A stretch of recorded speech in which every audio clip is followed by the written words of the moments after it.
പ്രണയമണി തൂവൽ പൊഴിയും മുടിഞ്ഞ മഴ, പ്രണയമണി തൂവൽ പൊഴിയും ഇതുപോലൊരു മുടിഞ്ഞ മഴ. എന്തോ മഴ കറ്റുവാടാ.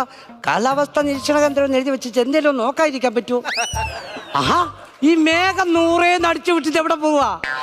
4 മണിക്ക് നമുക്ക് തിരുവനന്തപുരത്ത് കൊടുത്താൽ മതി മഴ. മനസ്സിലായോ? ഇപ്പോഴേ നിങ്ങളുടെ പോട്ടെ ആകണ്ടൊരു കാര്യം ചെയ്. നിങ്ങൾ കോട്ടയത്ത് അടിയത്, കോട്ടയത്ത് അടിക്കുന്ന അതാണ് എന്റെ ഒരു കണക്കുള്ള ശരി. പോലെ ഹലോ ഹലോ, കാലാവസ്ഥാ നിരീക്ഷണ കേന്ദ്രമല്ലേ? സംശയമുണ്ടോ? എനിക്ക് സംശയമില്ല, നിങ്ങൾക്ക് സംശയമുണ്ടോ? അങ്ങനെ കുത്തി ചോദിച്ചാൽ സംശയമുണ്ടോ? ഹലോ, അപ്പൊ കാലാവസ്ഥാ നിരീക്ഷണ കേന്ദ്രം അല്ലേ? ആണല്ലേ, കാര്യം പറ. അതെ.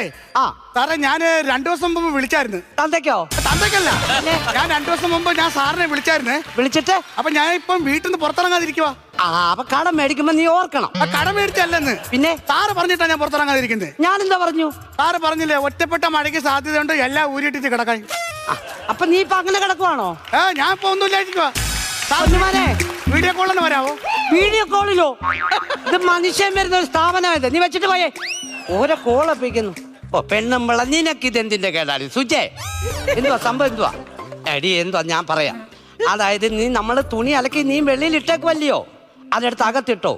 കാരണം ഇന്ന് മഴ പെയ്യത്തില്ലെന്നാ ഞാൻ പറഞ്ഞേക്കുന്നത്. പക്ഷെ അന്ന് ഇടിച്ചു കുത്തി പെയ്യും.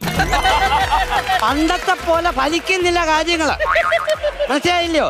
പിന്നെ നിനക്ക് സീരിയൽ വല്ലതും കാണണമെന്നുണ്ടെങ്കിൽ നീ അപ്പുറത്തെ രമണിയിൽ അവിടെ നിന്ന് പോയി കണ്ടോണം. അവര് TV പോന്നെ പോട്ടെ. പിന്നെ അവിടെ ഫ്രിഡ്ജോ മിക്സി ഒന്നും ഊരിയിടാൻ നീ പറയണ്ട, മനസ്സിലായല്ലോ? ഓക്കെ. അയ്യോ.